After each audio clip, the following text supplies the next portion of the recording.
Digital culture yang akan kita diskusikan pada sore hari ini adalah dalam konteks new normal life. Baik, saya lanjut aja. Saya coba menarasikan dulu definisi biar kemudian kita memiliki pemahaman terkait dengan digital culture.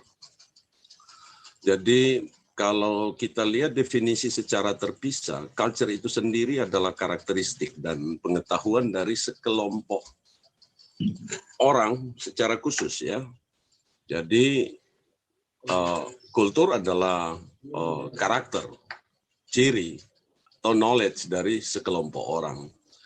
Kultur itu sendiri juga bisa merupakan pola tingkah laku yang tershare atau terbagi dari sebuah proses interaksi, juga dari paradigma kognitif dan pemahaman yang berkembang melalui sebuah proses sosialisasi.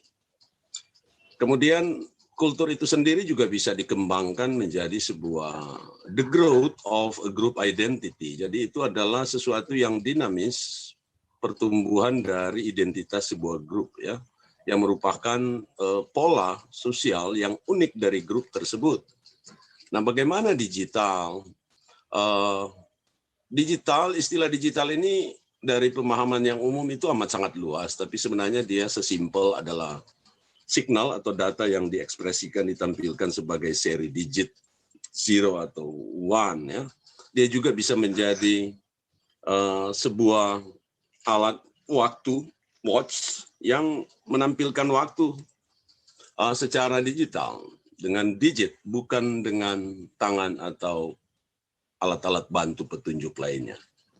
Nah, kalau saya coba tarik satu pengkalimatan sederhana, digital culture adalah the anthropological dimension of social change. Jadi suatu ukuran antropologi terkait dengan perubahan sosial. Kita pegang dulu definisi seperti itu, mungkin tidak tepat sekali, tetapi penelusuran yang saya lakukan mengarah kepada, saya lebih sepakat ke anthropological dimension of social change. Mari kita lihat, saya ingin meletakkan diskusi kita sore hari ini dalam dua dasar teori. Teori yang pertama adalah yang dikenal dengan cognitive theory. Cognitive theory. Ini istilah kognitif sangat populer dalam dunia pendidikan. Skopnya sendiri adalah semua bentuk, all form of recognition. Jadi semua bentuk pengenalan yang menyangkut atau meliputi perilaku mental yang berkaitan dengan persoalan understanding, pemahaman, paying attention, jadi bagaimana kita memberikan perhatian, giving, supposing ini ya pendugaan, semacam pendugaan yang mirip dengan estimating, tapi supposing itu lebih ke membayangkan, mempertimbangkan, kemudian juga kita memproses informasi, menyelesaikan masalah, imagining termasuk bagian dari skop kognitif, termasuk thinking and belief. Jadi berpikir dan keyakinan. Ada beberapa catatan soal teori ini yang menurut saya penting untuk kita ambil terkait dengan tema yang kita diskusikan hari ini. Saya mengambil 4 pemikiran saja. Yang pertama adalah perilaku seseorang, a person behavior is always based on cognition. Jadi perilaku seseorang itu selalu disandarkan pada kognisi, pengenalan dia, pengetahuan dia, yaitu aksi dalam mengenal dan berpikir terhadap situasi di mana perilaku itu terjadi. Ini tadi Mner Ari ada menegur ya, mahasiswa lagi menyanyikan, dinyanyikan lagu kebangsaan, kemudian yang muncul adalah keributan atau hal-hal yang tidak patut. Saya kira ini adalah bagian pertama yang harus diperiksa oleh kita. Yang berikut adalah ada sandaran teori yang lain yang penting untuk kita kenali adalah the higher a person cognitive level, jadi semakin tinggi level kognitif seseorang, maka semakin organized, semakin tertata.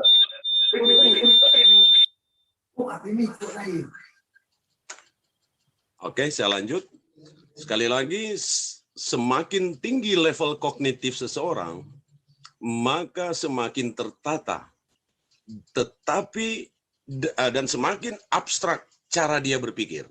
Ya, semakin tertata tapi semakin abstrak. Nanti kita lihat sebentar apa yang dimaksud dengan teori yang kedua ini atau pemikiran yang kedua ini. This brain center psyche, jadi kejiwaan yang ada di pusat, yang terpusat di otak kita ini, itu berkaitan dengan desire, keinginan kita. Sekali lagi, kejiwaan yang berpusat di otak kita ini berhubungan dengan keinginan kita, perasaan kita, feeling kita yang berkaitan dengan rasa. Ya, kita selalu ingin terdorong untuk menuju ke rasa. Ada catatan terakhir dalam pemikiran kognitif, dalam teori kognitif, learning does not just involve the relationship between stimulus and response. Jadi sekali lagi, proses belajar tidak hanya melibatkan hubungan antara stimulus dan respon, tetapi lebih dari itu akan melibatkan sebuah proses berpikir yang kompleks. Kalau dikaitkan dengan new normal, wajar. Budaya digital yang kemudian dikaitkan dengan new normal ini menjadi sebuah proses berpikir yang amat sangat kompleks. Tetapi belajar adalah, learning is a change in perception and understanding. Setiap proses belajar itu mestinya merupakan sebuah proses yang menghasilkan sebuah perubahan dalam konteks persepsi dan understanding. Ini adalah kognitif teori yang akan kita sandarkan bagaimana digital culture itu. Berikut saya sandarkan, saya pinjam dari Donald Creasy. Ini anak-anak ekonomi pasti sangat kenal dengan teori ini. Tetapi saya coba pinjam teori ini. Saya pinjam untuk kemudian membawa kita pada sebuah rasionalisasi situasi sekarang ini. Ini dikenal dengan the fraud triangle, ya, sebuah piramida yang berkaitan dengan keputusan merasionalisasi keadaan yang berkaitan dengan fraud atau fraudulence. Fraudulence itu adalah perbuatan melanggar, ya, sebuah pelanggaran. Tapi dalam konteks ini saya bawa dia ke berpikir positif. Bagaimana masyarakat sekarang dalam alam pandemi ini, dalam situasi pandemi ini merasionalisasi the current situation. Saya ingin bawa pada digital culture. Yang pertama adalah pada komponen pressure. Pressure ini adalah fakta dan tren. Ini di sebelah kanan, pressure adalah fakta dan tren bahwa kita sekarang dalam situasi pandemik dan masih pandemik. Ada kemudian protokol untuk kemudian kita harus menjaga jarak, baik secara fisik dan sosial. Termasuk kita yang melakukan pertemuan sore ini berada dalam situasi harus bekerja dari rumah, belajar dari rumah, termasuk mahasiswa KKT harus dengan pendekatan pelayanannya secara daring. Dan kita juga kemudian harus memperhatikan atau berada tunduk pada health protocol of COVID-19. Ini bukan sesuatu yang tanpa pressure, saya anggap ini pressure. Dalam pemahaman saya juga merasakan bahwa ini adalah tekanan. Tetapi saya atau kita semua bisa juga melihat bahwa ada tahapan berikut. Kalau situasi kita tertekan seperti ini, kita harus mencari jalan keluar antara lain dengan memperhatikan opportunity. Adakah peluang kita untuk kemudian menghadapi tekanan ini dengan tetap healthy, safe, dan produktif? Artinya sebagai dosen misalnya saya, sebagai koordinator KKT, meskipun jangan babi, orang udah masuk udah pada ingat. Allah.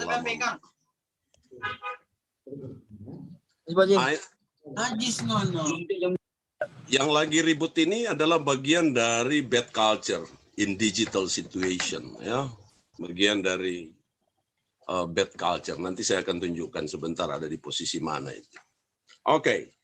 Opportunity, saya melihat bahwa digital data, digital media, digital signal elektronik, processing digital system, ini adalah kesempatan, peluang untuk kita bisa menghadapi pressure ini.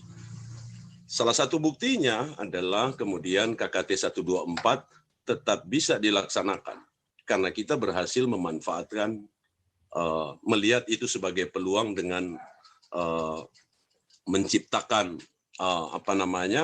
sarana-sarana pendukung untuk itu. Akhirnya kemudian kita tiba pada rasionalisasi. Setiap keputusan yang kita buat adalah sebuah proses rasionalisasi. Bahwa segala sesuatu yang bisa mendukung atau opportunity tadi itu adalah tersedia, bisa diakses, bisa digunakan, dan kita mampu atau kita memiliki kemampuan untuk itu. Contoh misalnya, ada anak-anak yang tak bergabung dalam webinar ini, antara lain karena tidak affordable. Artinya affordable di sini bisa jadi kemudian ya dia lagi dalam situasi yang tidak memiliki kuota, ya dia nggak bisa gabung dengan kita. Itu sebagai contoh.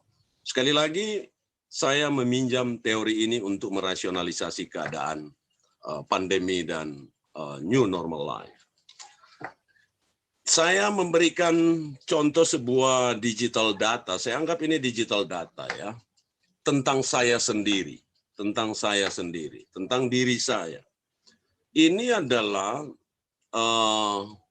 titik-titik merah dalam peta ini adalah titik lokasi di mana saya beraktivitas selama bulan Agustus. Selama bulan Agustus inilah map of my activities. Bisa dilihat di sini bahwa selama bulan Agustus, kalau yang titik ini adalah rumah saya, yang ini adalah kampus, berarti saya dari sini pergi ke kampus, urusan kampus dalam kepentingan tertentu. Kemudian ada berapa titik merah tersebar, yang satu agak jauh di sini. Ini sebenarnya adalah lokasi saya mengamati terkait penelitian saya, yang berkaitan dengan titik di sini. Ini adalah titik di Malalayang 2. Yang satu ini, ini adalah rumah, kemudian yang ini adalah lokasi di kampus bawah ya, di kampus bawah. Dan ini adalah Freshmart. Freshmart tetap dalam situasi pandemi ini kami tetap harus membeli kebutuhan pokok ya, sehingga harus pergi ke sana. Dan ini adalah SPBU Sario. Mengisi bensin aja saya mengambil yang paling dekat. Dari peta ini sebagai digital data yang ditampilkan outputnya seperti ini adalah sebenarnya kalau saya ceritakan lebih detail, apa yang terjadi di dalam setiap titik-titik merah ini, di dalamnya adalah ada banyak penggunaan data digital dan komunikasi yang menggunakan sharing data digital dan lain-lain itu jauh lebih besar dari sekedar 12 titik ini. Tetapi pergerakan ini nampak amat sangat terbatas. Baik, sekarang saya tertarik justru dengan digital transformation. Ini ada sekian elemen, ada 6 elemen utama dalam digital transformation. Yang pertama, kita bisa lihat performance management, proses digitizing, top line growth, digital modified business, customer touch point, customer understanding. Ini adalah proses digital transformation. Nanti mungkin ini dalam bentuk skema, tetapi sebenarnya ini adalah sesuatu yang kita lakukan juga dalam tugas dan kerja kita selama ini. Dan yang di sebelah kanan ini bisa kita lihat sebuah siklus 45-66 hari di mana digunakan secure. Interupsi tidak muncul Neroda itunya presentasinya. Oh, tidak muncul? Iya. Sabar. Oke. Kalau sekarang Nerari? Belum juga. Oh ya, sorry. Saya balik ke Zoom.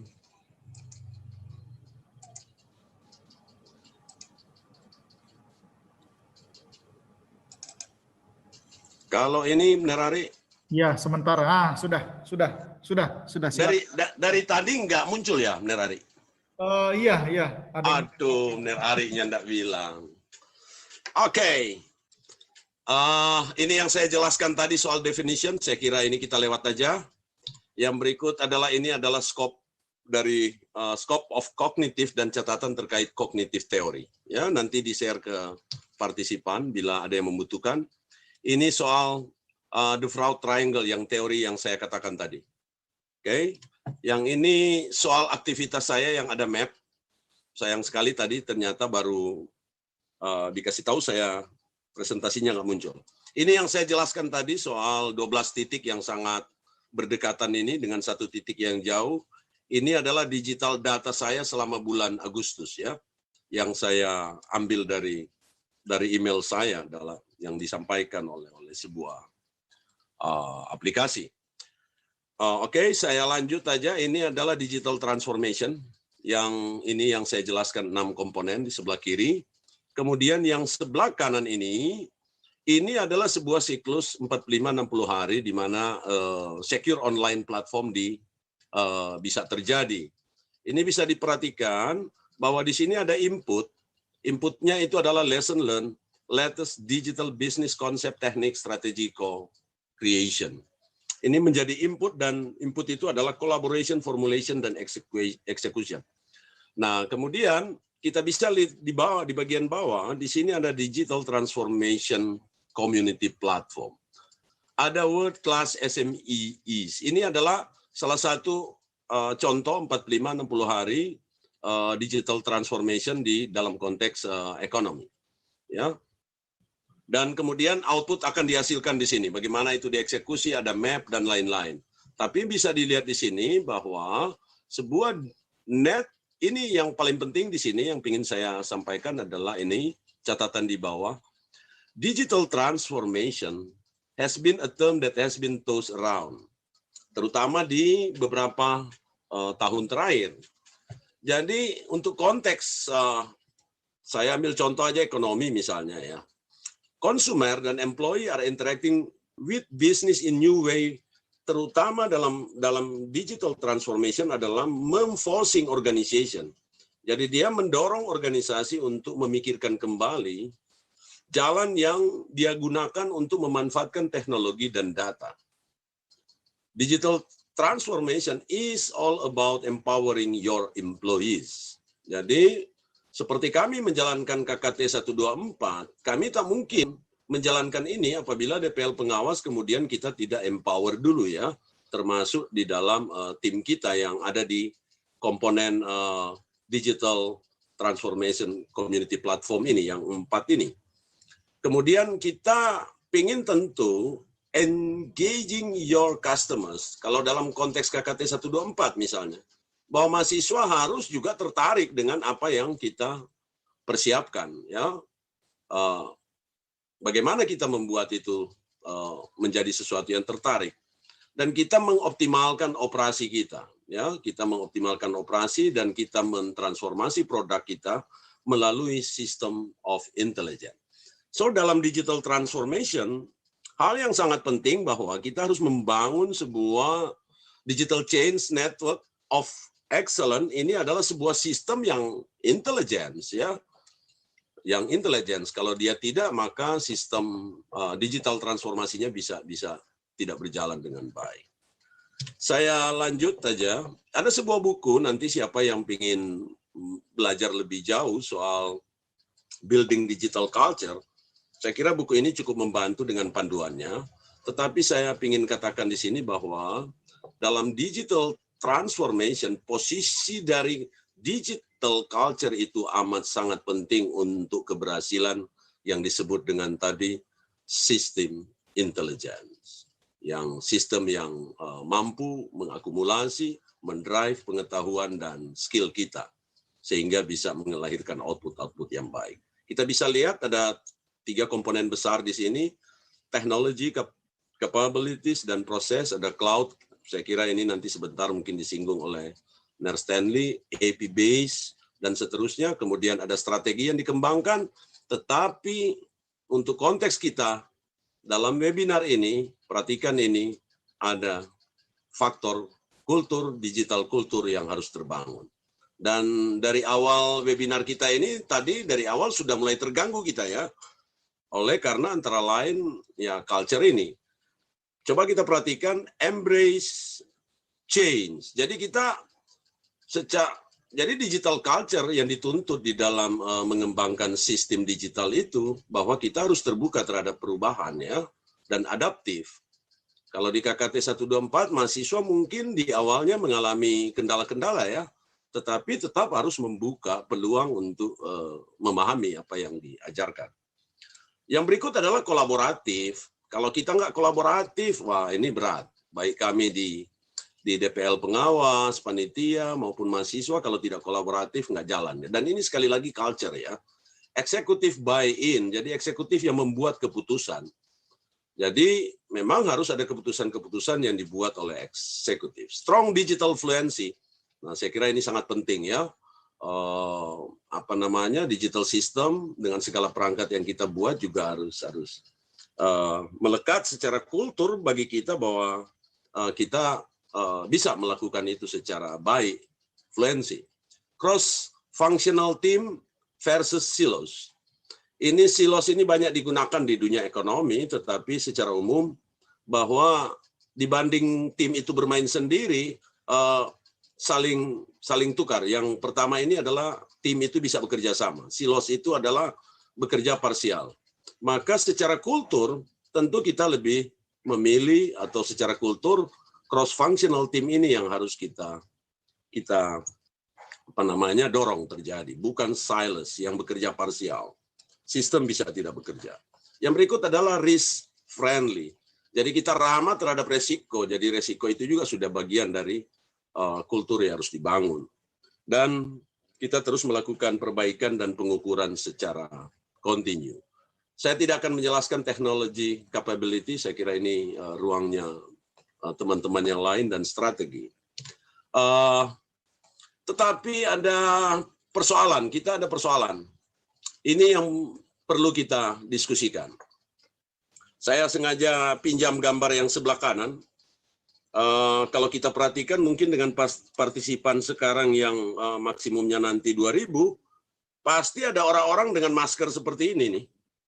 Ya, nah, orang-orang yang dengan masker seperti ini dalam masalah digital culture, dia masuk pada poin keberapa ini? Kelima, anonymity ya. Jadi orang yang tidak mau tampil secara profilnya adalah tertutup, dan seringkali kita temukan ada mahasiswa bahkan menggunakan profil-profil orang lain. Tetapi di sini ada isu-isu penting yang harus kita perhatikan. Data and trust. Ada data dan tentu harus tingkat kepercayaannya harus seperti apa. Kemudian ada isu, ada masalah di dalam dunia digital, itu adalah informasi security atau tingkat keamanan dari informasi kita. Bayangkan misalnya di bank, informasi kita yang mestinya rahasia, itu kemudian bisa diakses orang atau dijebol orang. Dan saya kira ini adalah keahlian Stanley ya. Kemudian extractive capitalism of digital society. Nah, ini panjang ini kalau didiskusikan, nanti kita bisa diskusikan bagaimana dalam digital society itu ada extractive capitalism yang terjadi.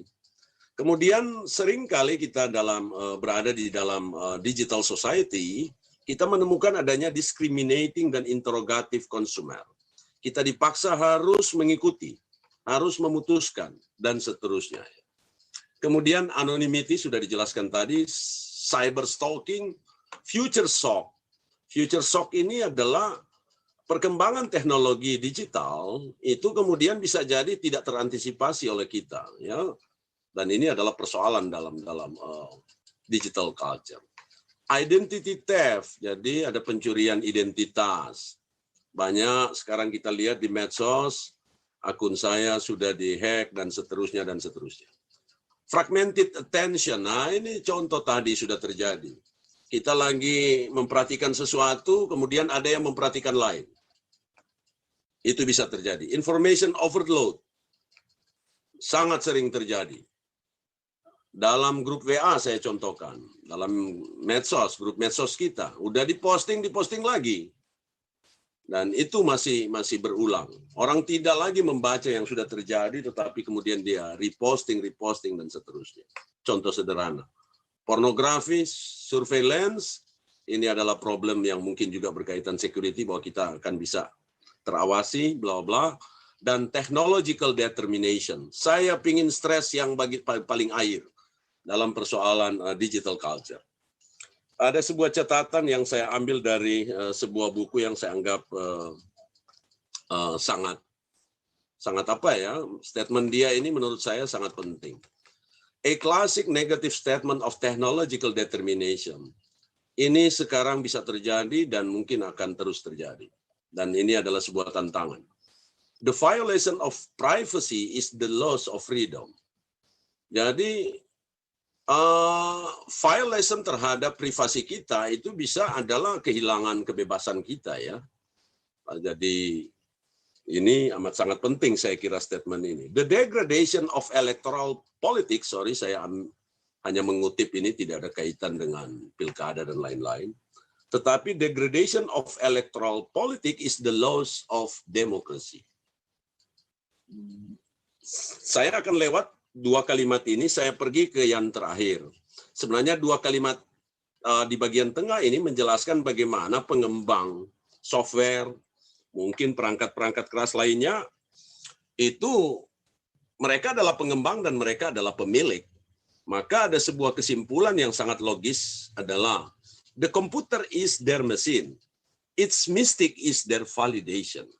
Mudah-mudahan kita bisa menangkap apa pesan ini. Mereka adalah pembuat, misterinya, hal-hal yang mistik juga adalah dia yang validasi sendiri. Jadi kita harus menciptakan sistem kita sendiri yang kita kontrol sendiri. Saya kira itu menarik, tetapi saya ingin men-stress bagian dari presentasi ini bahwa webinar ini yang kemudian telah didesain oleh teman-teman dengan kapasitas yang bisa mencapai 2.000, kita semua adalah virtual digital community dari webinar ini. Mana webinar ini bisa berlangsung dengan baik, di sana ada sebuah konsep yang bisa kita pegang bersama bahwa digital culture sekali lagi webinar ini bisa berlangsung dengan baik. Ini adalah implementasi dari culture. Jadi webinar ini bisa berlangsung baik apabila kemudian kita memiliki nilai yang kita pegang bersama sebagai anggota dari webinar ini. Nilai itu apa? Bahwa webinar ini adalah membahas tentang digital society. Jadi sepanjang kita semua adalah ingin mengetahui informasi terkait digital society dalam konteks new normal atau adaptasi baru, maka kemudian webinar ini bisa berlangsung dengan baik. Tapi apabila kita sebagai partisipan, kemudian, ini cuma contoh ya, kemudian hanya ingin dapatkan sertifikat, ingin dapatkan bukti bahwa telah hadir, maka bisa jadi nilai kulturnya adalah tidak hakiki. Saya kira itu Nerari yang bisa saya share, selebihnya nanti kita lihat dalam diskusi. Terima kasih. Ya, terima kasih Meroda ya yang sudah memberikan kita wawasan ya pengetahuan. Nanti akan ada sesi tanya jawab, tetapi kita tahan dahulu karena kita akan beralih ke pembicara yang kedua dari Stanley Karau, STMPI ya. Ya, silakan langsung saja Mer Stanley. Silakan. Oke, terima kasih. Ya, saya melanjutkan saja yang Meroda sudah terangkan tadi ya. Namun saya akan lebih banyak membahas sisi aspek teknisnya dan penerapannya di lapangan gitu kan. Seperti itu. Memang benar untuk di masa pandemi ini infrastruktur teknologi informasi itu khususnya internet ya itu mengalami peningkatan tapi tidak cukup signifikan gitu ya, hanya meningkat sekitar 20-30% ya penggunaannya. Namun di awal Mei 2020 kemarin ya, penggunaan internet dunia itu kembali pada posisi normal gitu ya. Jadi kurvanya mulai landai, hanya naik 30% sampai 50% pada jaringan kabel, sedangkan untuk nirkabel hampir tidak ada kenaikan gitu. Jadi sebenarnya sebelum masa pandemi orang juga masih menggunakan internet dengan luar biasa itu, seperti itu, terutama untuk pengguna mobile. Nah, ada beberapa catatan yang kita perlu berikan gitu ya, bahwa secara global naik tidak signifikan. Nah, yang naik signifikan itu sebenarnya hanya penggunaan video conference, karena dulu biasanya kita tidak bervideo conference, tidak berzoom seperti sekarang ini. Ya, di masa pandemi itu makin meningkat. Baru game online ya. Sebelum masa pandemi itu biasanya game online itu hanya traffic malam, sedangkan sekarang itu sepanjang hari trafiknya itu orang bermain game online.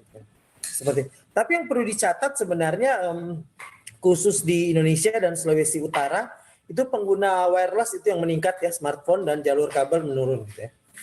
Jadi yang perlu kita catat sebenarnya saat di masa pandemi ini yang meningkat aplikasinya itu adalah platform game online ya, berbagai game online, video conference, dan e-commerce belum signifikan. Nah, ini banyak yang jadi pertanyaan ini karena hasil pemantauan kita dari beberapa device ya.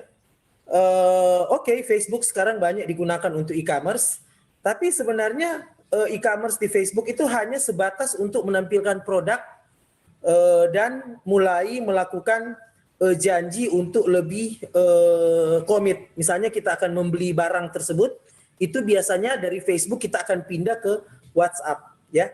Kemudian transfer uangnya kita masih menggunakan platform yang non digital karena masih transfer rekening. Nah, sehingga aspek e-commerce ini masih kurang di masa pandemi. Karena pengertian e-commerce kan harusnya mulai dari awal produk sampai pada closing penjualan itu harusnya menggunakan platform elektronik gitu ya. Tapi di Indonesia, Sulawesi Utara itu yang terjadi enggak gitu ya. Facebook hanya menampilkan produk, order itu dilakukan di WhatsApp, sedangkan pembayaran masih dilakukan manual gitu, transfer rekening gitu. Sehingga e-commerce belum meningkat tajam gitu kan. Nah, dari Januari 2020 itu sebenarnya sudah cukup banyak ya pengguna internet di Indonesia. Ini saya ambil dari Hotshoot dan VR Sosial gitu kan. Dan konsumsi media digital di masa pandemi itu kalau kita bisa lihat di gambar ini ya, dari beberapa generasi ya, dari generasi Z, generasi X, millennials dan generasi boomer itu cukup berbeda gitu ya. Ya. Misalnya untuk generasi X dan generasi boomer, orang yang sudah tua, mohon maaf gitu ya, itu cenderung mengambil online TV dan broadcast TV gitu ya. Sedangkan untuk generasi Z dan millennials gitu ya, mereka itu langsung ke online, ke on demand video ya, broadcast TV, musik streaming dan video games. Jadi perbedaannya di antara beberapa generasi seperti itu. Nah, ya jelas ada perubahan dalam perilaku manusia yang menimbulkan budaya baru ya. Tapi sebenarnya budaya digital baru apa itu ya? Ditulis oleh Profesor Mary Aiken dan Profesor Patricia Wallace gitu, bahwa muncul apabila manusia menggunakan internet gitu ya, dengan sedikit berlebihan gitu ya. Nah, mereka menjelaskan bahwa ada hal utama yang harus dilakukan bagi pengguna internet ya. Yang pertama TDE ya, faktor time distortion effect, atau kita menyebutnya biasanya lupa ya. Tiba-tiba sore gitu ya. Tiba-tiba malam gitu kan. Dan yang kedua TDE ini yang sudah disinggung tadi oleh Mner Oda ya, online disinhibition. Saat kita datang di internet Facebook, kita menampilkan bukan kita gitu ya. Maka kita percaya bahwa kita bisa anonim, kita bisa tidak terdeteksi, kita tidak bisa dikenali, jadi kita sembarangan aja. Kayak contoh baru tadi waktu webinar itu baru dimulai, saya mendengar ada akun gitu ya. Ada akun yang dia beri namanya di Zoom itu adalah admin KKT 1 dan ternyata dia gitu. Pada saat saya, pada saat ini keributan, tapi namanya baru admin 124 gitu. Nah, itu contoh bahwa mereka bisa terdeteksi gitu. Padahal kita langsung terdeteksi dan saya langsung remove dari Zoom ini gitu ya. Seperti itu. Jadi itu masalah ODE gitu ya. Bahwa mereka pikir mereka bisa tidak dikenali, bisa tidak teridentifikasi gitu. Nah, di dalam budaya digital baru. Dan yang ketiga masalah ketagihan dan atau gangguan kepribadian gitu kan ya. Nah, ini budaya digital baru, lupa waktu ini memang fenomena yang cukup menarik ini. Kenapa? Karena kita tidak pernah ada di sekarang kita datang pada waktu di mana ada 4 generasi yang bekerja bersamaan gitu ya. Contoh misalnya pelaksanaan KTP ini gitu ya. Itu generasi milenial di situ ya. DPL dan pengawas ya.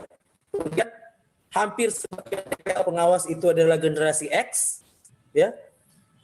Kemudian ada generasi boomer dan ada generasi tradisionalis gitu ya. Peserta KKT sendiri di milenial gitu. Seperti itu.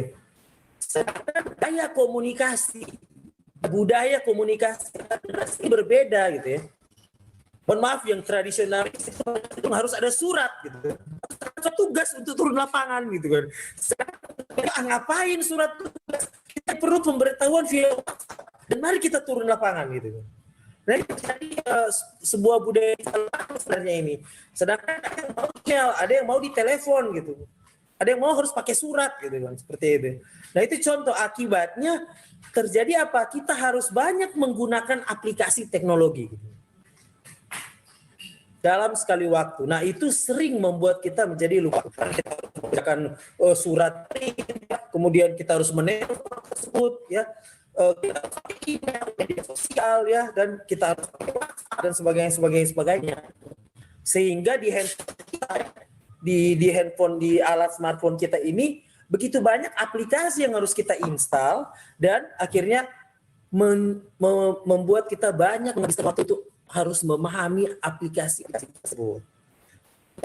Jadi banyak isu etika ya. Misalnya, mungkin untuk generasi tradisionalis dan boomer mengharap kalau di WhatsApp itu harus sopan, ucapan selamat pagi, sedangkan milenial cukup dengan halo guys, apa kabar, kegiatan hari ini ya gitu kan, seperti itu. Itu sering kali terjadi ya. Bagaimana kita menyikapi itu di dalam budaya digital baru seperti itu. Nah, dan berikut itu terkait masalah OD itu atau masalah identitas diri kita itu sebenarnya kita semua harus belajar bagaimana mengkonstruksi identitas yang ingin kita tampilkan di media sosial atau di media sekarang ini ya. Misalnya kita menganggap idealnya ya kita harus menganggap bahwa apa diri kita di dunia nyata itulah juga diri kita di dunia online. Sehingga kita rujuk pada konsep yang namanya identity gitu ya, atau identity seperti itu, dan akhirnya kita sampai pada identitas kita itu adalah kinerja kita gitu. Mungkin adik-adik belum tahu, tapi sekarang itu sudah banyak perusahaan-perusahaan itu yang men-tracking akun media sebelum Anda diterima ke perusahaan tersebut gitu ya. Sehingga jika Anda pernah memposting sesuatu di media sosial yang dianggap melanggar etika perusahaan, meskipun Anda hasilnya baik ya, yang bagus gitu, penelitiannya bagus, tapi bakalan tidak diterima karena mereka melihat history dari identitas digital Anda yang Anda tinggalkan di media sosial itu. Ya, itu yang harus diketahui oleh adik-adik sekalian. Begitu juga kita yang sedang bekerja, ya, kita tidak boleh lagi menganggap bahwa Facebook itu sembarangan gitu. Apa yang kita post itu tidak akan dilihat oleh atasan kita gitu. Karena faktanya gitu, atasan kita, rekan kita dan bawahan kita semuanya ada di media sosial, sehingga sikap kita yang kita tunjukkan di media sosial itu juga akan menjadi performance kita. Kita akan dinilai berdasarkan apa yang kita tampilkan di media sosial itu, sehingga perlu sekali untuk mengkonstruksi identitas di dalam budaya digital baru ini. Nah, kalau soal ketagihan, ya memang sudah banyak dilaporkan ya, yang saat ini yang masuk di kategori ketagihan itu baru soal bermain game, gitu. Masuk di kategori DSM, Diagnostic and Statistical of Mental Disorder.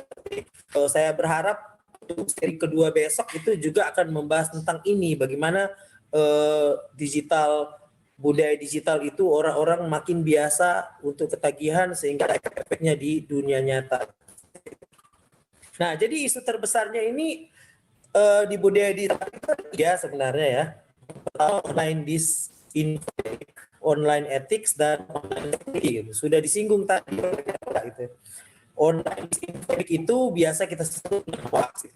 Nah, di Indonesia untuk cybercrime yang terkait di Indonesia kan paling tinggi dua aja ya, masalah hoax ya, dan yang kedua itu bicara soal media sosial ya, itu kita perhatikan gitu ya. Jadi hoax dan pencemaran nama baik di dunia digital sangat tinggi untuk kasus di Indonesia. Nah, bicara soal hoax itu sebenarnya ada 3 bagian, yaitu soal disinformasi, misinformasi, dan malinformation. Ini kita harus pahami gitu ya. Karena kalau disinformasi itu jelas-jelas informasi dan cenderung untuk merusak. Juga misinformasi itu hoax ya. Tapi kadang tidak merusak. Kadang seringkali itu hanya berita-berita parodi atau sekedar menjadi hiburan. Itu hoax gitu. Baru kemudian ada malinformation itu berdasarkan kenyataan ya, tapi tidak mengakibatkan kerusakan. Nah, ini kita harus paham ini karena dimensi-dimensi hoax ini banyak gitu ya. Nah, khusus di masa pandemi di Indonesia ini itu banyak loh berita hoax gitu ya terkait dengan COVID-19 ini. Dicatat oleh Info itu setiap hari ya, di Indonesia itu ada 5 isu hoax terkait dengan COVID-19. Ini cukup tinggi. Ini menunjukkan di mana termasuk Sulawesi Utara dan Manado itu memproduksi hoax sangat besar dan cenderung kita termakan dengan isu hoax. Sehingga harus ada langkah-langkah preventif gitu ya. Saya karena banyak di kerja terpadu pusat kali ini benar-benar selalu memposting gambar, infografis berita yang menangkis isu-isu hoax dari hal-hal yang sederhana, tulisan yang benar, memakai masker yang benar, dan sebagainya. Saya kira itu sangat efektif gitu yang kita lakukan. Gitu. Nah, kemudian masalah online ethics, nah ini yang jadi perdebatan kita ya, karena kita tahu bersama suatu pesan ya, komunikasi itu bisa tersampaikan dengan baik. Ya, apabila minimal dia terdiri dari kata, suara, dan body language. Nah, soalannya ini, ya, apabila kita menggunakan WhatsApp misalnya, ya, sulit untuk menyatukan ketiga. Karena WhatsApp hanya pakai kata-kata. Ya, ada sih yang menggunakan voice, ada juga video, tapi itu jarang attach video. Sehingga ini rentan dengan masalah etik, ya, rentan dengan masalah etik. Contoh yang sederhana di grup WhatsApp, di situ ada mahasiswa dari generasi milenial. Mereka bisa, hey guys, hari ini apa ya? Mereka di situ ada dosen yang dia umurnya tradisionalis, ya. Dia mungkin kata guys di situ adalah melanggar etik gitu ya. Padahal belum tentu gitu, karena dari sisi generasi sebenarnya kata guys itu untuk generasi milenial itu adalah sapaan umum senormal seperti selamat pagi, selamat siang, selamat malam, seperti itu ya. Itu yang harus kita banyak perdebatan ya, seperti waktu kita akan tadi itu kan moderator memberikan aturan yang dipahami, ini harus dipahami. Satu cara kita membuat di dalam penggunaan media sosial sebenarnya seperti itu. Nah, dan terakhir itu soal online security ya. Kita sekarang makin banyak berhubungan dengan virus, ya, makin banyak malware ya. Malware itu contohnya virus, ya, ada phishing, ada cracker, spyware dan sebagainya. Itu kita membuka browser langsung dipenuhi dengan seperti itu. Bahkan sendiri makin banyak virus-virusnya ya. Ini yang kita harus waspadai. Terkait akun media itu karena kita tidak ada password yang baik. Sudah dibilang berulang-ulang itu minimal harus 8 karakter ya, idealnya 12 sampai 16 karakter ya, dengan kombinasi angka, huruf dan tanda apostrof tertentu gitu. Tapi kita cenderung tidak lagi masuk pada teknologi 2FA gitu ya, atau pada angka dengan gitu yang sering sekarang gitu. Baru yang ketiga isu privasi di mana kita mengumbar data sendiri ya di media sosial gitu ya, tiket yang ada nomornya kita upload ya, KTP yang ada nomornya kita upload ya, KTP anak sembarangan kita upload, sehingga ini menyangkut masalah privasi. Nah, jadi untuk budaya digital baru itu kita harus punya solusi. Saya memberi beberapa. Yang pertama pendekatan personal ya, harus bisa dibedakan ya. Grup itu adalah dunia sosial, sedangkan chat itu adalah pendekatan personal ya. Paham teknologi ya, bagaimana caranya menggunakan baik, bagaimana caranya menggunakan baik, bagaimana caranya menggunakan email dengan baik gitu ya. Baru ada perlindungan komunitas. Nah, ini contohnya relawan TIK ya. Mereka banyak sebenarnya salah satu upaya perlindungan komunitas. Nah, baru juga ada penegakan hukum. Tentu polisi, jaksa, kehakiman harus terlibat dalam penegakan hukum. Kalau saya sebagai dosen itu akan memilih cara yang nanti gitu ya. Untuk edukasi masyarakat mungkin impact-nya lama, hasilnya lama, tapi menurut saya itu jauh lebih efektif gitu ya. Seperti itu. Jadi saya kira itu aja yang bisa saya bagikan tentang budaya digital baru ini. Terima kasih. Kembalikan ke moderator. Saya kembalikan ke Ner Ari. Silakan Ner Ari. Terima kasih Ner Stanley ya, yang sudah menyampaikan, memberi wawasan sama seperti juga dengan Ner Oda memberi wawasan kepada kita tentang digital culture ya, dan new normal yang sudah menjadi sering didengung-dengungkan pada saat ini. Sebelum kita lanjut ke pertanyaan, sudah ada 2 penanya melalui fitur chatting. Tapi kami akan berikan dulu kesempatan kepada Bapak Erianto, Ketua Relawan TIK Indonesia. Selamat datang Pak Eri ya, yang sudah berkenan hadir bersama-sama dengan kita pada webinar sore hari ini. Jadi sekarang kita akan mendengarkan sambutan dari Bapak Eri Erianto, Ketua Relawan TIK Indonesia. Kepada Bapak kami persilakan.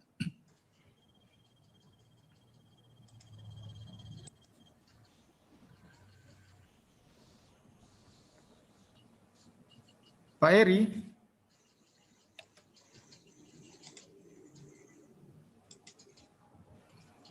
Halo.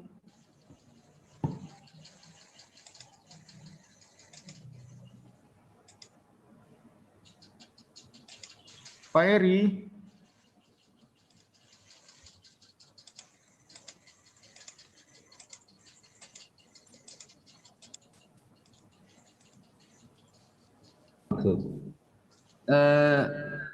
Izin mute di unmute. Bagaimana? Di unmute, harus di unmute dari host yang di Zoom 2. Oh, sebentar.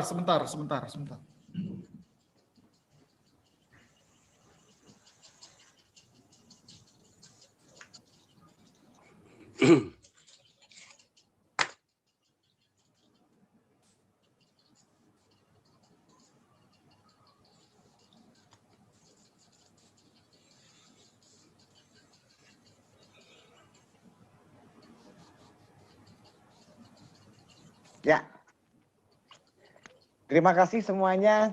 Salam para menir yang ada di sini. Wah, ini orang-orang hebat semua yang ada di Sulawesi Utara. Terima kasih telah bergabung dalam satu acara kami. Etik Berkreasi. Dan kami sudah yakin dari awal kalau teman-teman di Sumatera, di Sulawesi Utara ini pasti akan banyak yang bergabung dan ini adalah Zoom kedua. Zoom kedua yang pertama sudah full 1000, ini sudah mendekati 500. Salut untuk Menerioli. Terima kasih teman-teman, materi-materi tadi keren. Selamat datang ke area kami, area literasi digital. Terima kasih untuk para narsum yang sudah bergabung dan materi-materinya kami lihat dari satu tempat tadi keren banget. Memang di masa ini kami di Relawan TIK sebagai pendamping masyarakat yang menjaminkan teknologi ini bisa dinikmati dengan aman, nyaman, dan bermanfaat bagi masyarakat, butuh banget pendampingan dari teman-teman semua. Jadi teman-teman semua ini mahasiswa semua kan ya, saatnya untuk tidak egois untuk menikmatin teknologi sendirian. Saatnya bergabung bersama, kita dampingi masyarakat, kita dampingi lingkungan. Banyak hal yang berubah, banyak hal yang terjadi dengan pandemi ini. Tapi tadi sudah dinyatakan pandemi bukan lagi alasan bahwa teknologi tidak bisa dinikmati oleh masyarakat. Mudah-mudahan dengan sesi-sesi yang teman-teman ikutin ini bisa membuat kita bukan lebih melek dengan teknologi. Kalian semua sudah orang hebat di teknologi. Tapi yang pasti lebih termotivasi untuk bisa mendampingi masyarakat. Lebih termotivasi untuk bisa lebih menjadi pionir di wilayahnya, di daerahnya, di kampusnya, mendampingi mereka untuk bisa menikmati teknologi bisa lebih bermanfaat untuk kehidupan selanjutnya. Pandemi adalah cara Tuhan untuk menggerakkan kita lebih kenal, lebih dekat dengan teknologi. Mungkin itu aja, salam salut untuk teman-teman semua, terutama untuk teman-teman relawan TK Sulawesi Utara, untuk teman-teman Manado, Menerioli, thank you banget, untuk menir-menir yang lainnya. Mungkin itu aja, terima kasih, salam sejahtera, salam sehat semuanya, jangan lupa dengan protokol kesehatan, tetap menjadi pendamping masyarakat, tetap menjadi pionir, tapi juga tetap menjaga kesehatan. Sayangi keluarga, sayangi pacar-pacar kalian. Salam sehat dari saya, bangga jadi relawan TIK Indonesia. Ya, terima kasih Pak Eri. Salam sehat juga dan sukses selalu buat Pak Eri ya, yang telah berkenan hadir di acara webinar kita pada sore hari ini. Sekali lagi terima kasih buat Pak Eri Eriwanto, Ketua Relawan TIK Indonesia. Terima kasih Pak. Sebentar tambah koreksi ya, silakan, dulu. Pak. Fajar Eri Dianto. Oh. Ya ampun dah. Potong honor ya. Siap. Jadi terima kasih kepada Bapak Fajar Eri Erianto ya, Ketua Relawan TIK Indonesia. Kita beri aplaus dulu adik-adik sekalian. Oh, beneran aplaus. Terima kasih. Lanjut, silakan lanjut. Terima kasih Pak Eri. Lanjut, ini sudah ada penanya ini yang sudah saya catat ya. Jadi yang pertama dari Eljan Maniku ini ya, ada 2 pertanyaan. Jadi izin bertanya, bagaimana kita sebagai mahasiswa mengatasi dan menjadi bagian budaya baru atau digital society yang lagi ramai dibahas? Karena sekarang juga sudah banyak penyimpangan seperti influencer yang bisa mengakibatkan rusaknya kebebasan demokrasi. Itu pertanyaan pertama. Baru yang kedua, oh sama, oke. Langsung dijawab saja ya. Silakan Ner Oda, kami baik. Silakan. Ya, terima kasih Merari atas kesempatan lagi dan juga buat penanya tadi ya. Wah, ini menarik karena hal yang ditanyakan sudah dibahas kemarin di beberapa media. Saya cukup mengikuti. Jadi memang di era sekarang ini kita juga memang harus mendorong diri ya, empower ourselves ya, empower. Jadi kita harus mendorong diri. Tadi Pak Eri udah sampaikan bahwa kita nggak bisa egois, kita harus menjadi bagian dari teknologi dan di era digital ini sekali lagi kalau ditinjau dari aspek culture. Ini adalah sesuatu yang dinamis. Terkait yang ditanyakan tadi, saya ingin mengulang bahwa member of digital society itu adalah sesuatu yang semestinya diikat oleh nilai yang basic hakikinya itu adalah nilai atau value yang mereka bangun. Jadi dalam sebuah society, digital society, mestinya itu dibangun memang untuk suatu kepentingan tertentu. Saya sering melihat kalau yang dikatakan influencer tadi, saya kira dalam suatu situasi yang lain ya, yang memang dalam diskusi yang saya ikuti di media itu ada suatu peran tertentu yang kemudian dilaksanakan oleh suatu tim untuk menginformasikan sesuatu. Saya tidak melihat juga bahwa itu terlalu jauh sampai di urusan demokrasi yang the loss freedom atau kita kehilangan kebebasan demokrasi juga. Saya kira cara yang kita bisa pakai antara lain ya kita lebih aktif. Kita harus memberikan informasi, sekali lagi informasinya tentu yang baik, yang benar, yang informatif, ya edukatif, yang harus kita share. Hanya itu cara kita melawan, dan tidak kemudian kita tahu suatu informasi itu adalah tidak valid atau kurang memiliki dasar yang kuat, tapi kita ikutan menyebarkan atau membawa dia ke ruang-ruang diskusi yang lain. Dengan demikian akhirnya kita ikutan juga membuat itu menjadi sesuatu yang harus dibaca oleh banyak orang. Saya kira itu perannya harus dibuat. Tadi ada penanya lain bahwa bagaimana di era sekarang kita banyak melakukan pertemuan virtual meeting, dan bagaimana kita mengembangkan diri, mendorong diri menjadi bagian terintegrasi dari sistem itu. Sekali lagi, saya ingin merujuk kepada pelaksanaan KKT, karena ini adalah sesuatu yang memang kami siapkan dengan segala pertimbangan, evaluasi, bahwa saya percaya bahwa digital data, information, dan everything terkait digital itu, tetap itu harus diletakkan dalam sebuah sistem yang intelijen, sistem yang baik. Sistem yang baik itu tidak mesti dia berat sekali. Contoh sebuah aplikasi, misalnya saya kemarin dalam sebuah diskusi terkait implementasi sebuah aplikasi yang dalam tanda petik diaplikasikan dalam sebuah konsep membangun sebuah kota. Bagi saya informasi itu tidak mungkin diterima oleh konsumer, pengguna itu dengan mudah. Bobot informasinya udah sangat berat aplikasinya untuk diterima. Nah, itu juga harus kita pertimbangkan. Jadi tim kreatifnya juga harus hebat. Begitu juga di mata kuliah, mohon maaf, KKT kami tidak mendorong setiap hari kita Zoom meeting, saya kira begitu ya, understand? Tetapi ada banyak aplikasi-aplikasi lain, media-media komunikasi lain yang sederhana. Kita meletakkan virtual meeting kita yang berat, yang besar itu hanya untuk konteks koordinasi.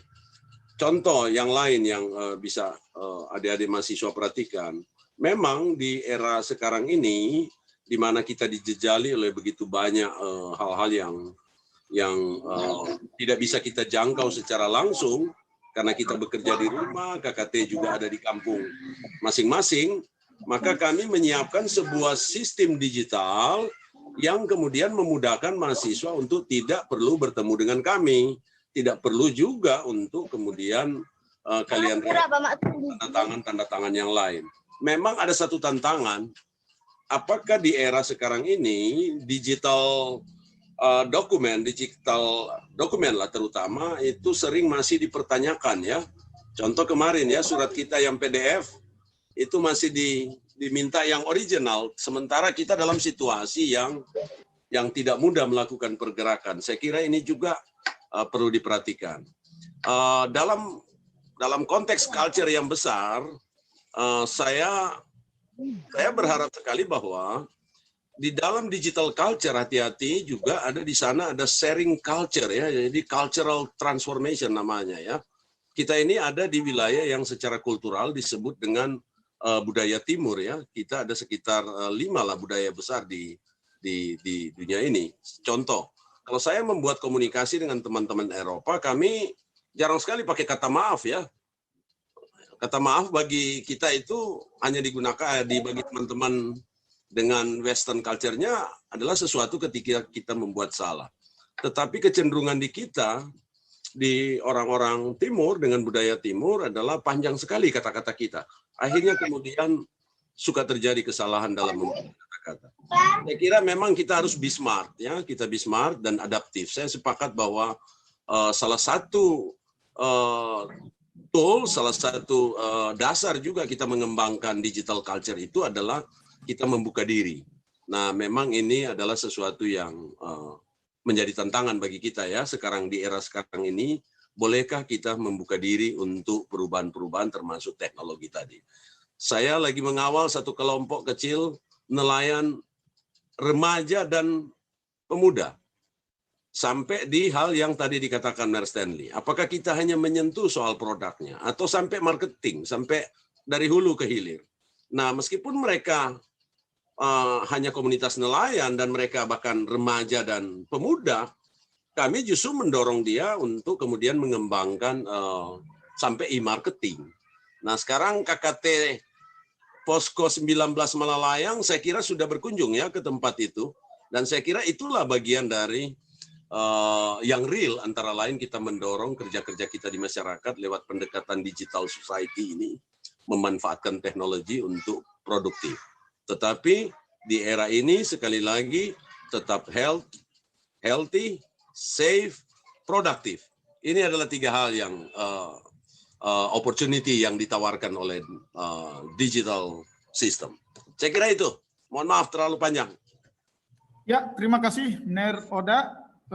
Sebelum saya berikan kesempatan Ner Stanley juga untuk menambahkan, jangan lupa adik-adik peserta untuk absen, ya, di s.id/rtik berkreasi sulut hadir, dan juga jangan lupa untuk follow Instagram Relawan TIK di instagram.com/relawantik.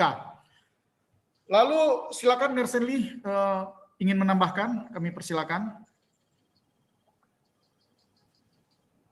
Oke, Ner Ari, terkait dengan beberapa solusi, ya. Saya kira itu, ya, seperti yang saya tunjukkan slide saya tadi, ya. Sebenarnya beberapa solusi yang bisa kita lakukan, ya, untuk menyesuaikan di dalam budaya digital baru ini, ya. Pertama, kita harus sering melakukan pendekatan personal.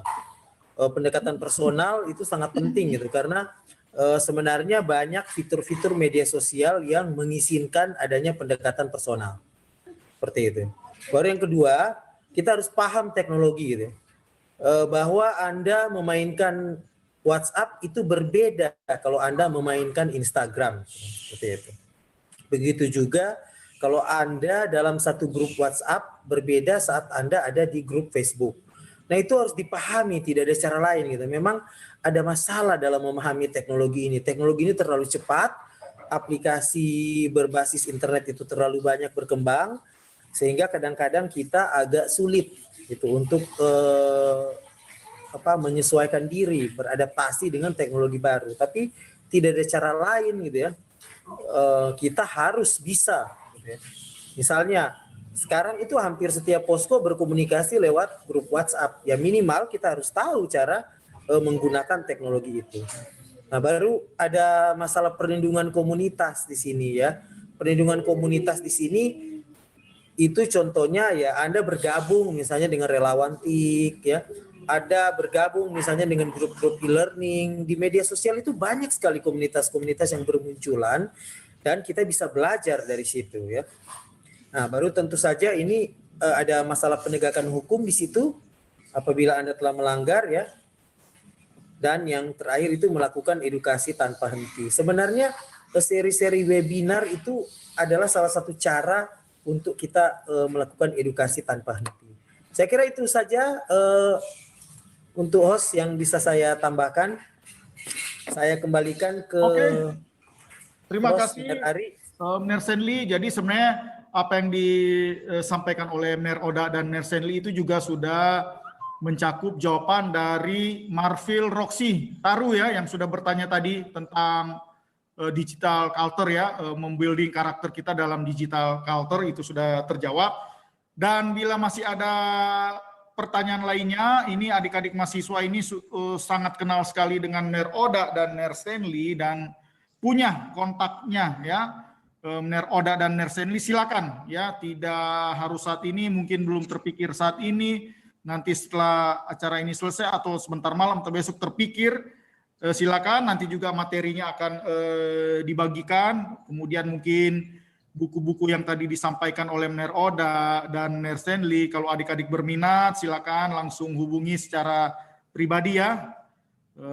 Mungkin bisa diberikan file PDF e-booknya. Jadi kita akan segera akhiri. Sekali lagi jangan lupa untuk mengisi daftar hadir di s.id/rtikberkreasi sulut hadir, dan jangan lupa follow Instagram ya. Sekali lagi jangan lupa follow Instagram Relawan TIK Indonesia di www.instagram.com/relawantik ya. Segera silakan diklik, yang pakai komputer segera masuk, atau yang pakai HP juga langsung di follow, dan pastikan adik-adik sudah mengisi daftar hadir sebagai bukti ya.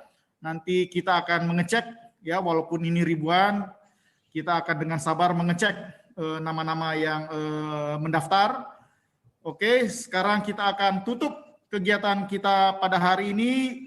Penutupan akan dilakukan oleh Ketua Relawan TIK Sulawesi Utara, Bapak Yoli Rinengan STMM MSc. Kami persilakan. Oke, terima kasih Bapak Insinyur Ari Lumenta.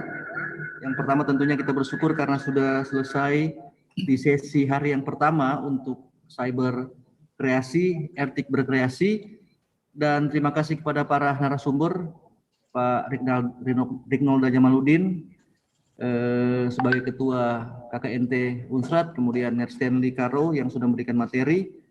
Dan kita teman-teman adik-adik mahasiswa, kita besok akan bertemu lagi di sesi hari kedua untuk RTIK berkreasi. Ada pembicara yang lain juga, Dr. Grace, untuk besok. Mudah-mudahan kita ada waktu lagi untuk join, untuk gabung di waktu yang sama, jam 4 sore. Terima kasih kepada kita semua, adik-adik, mahasiswa, dan semua yang sudah hadir. Jangan lupa seperti tadi Mer Ari bilang, isi absen dan kita akan mendapatkan sertifikat. Itu saja Pak Moderator, silakan dilanjutkan. Terima kasih.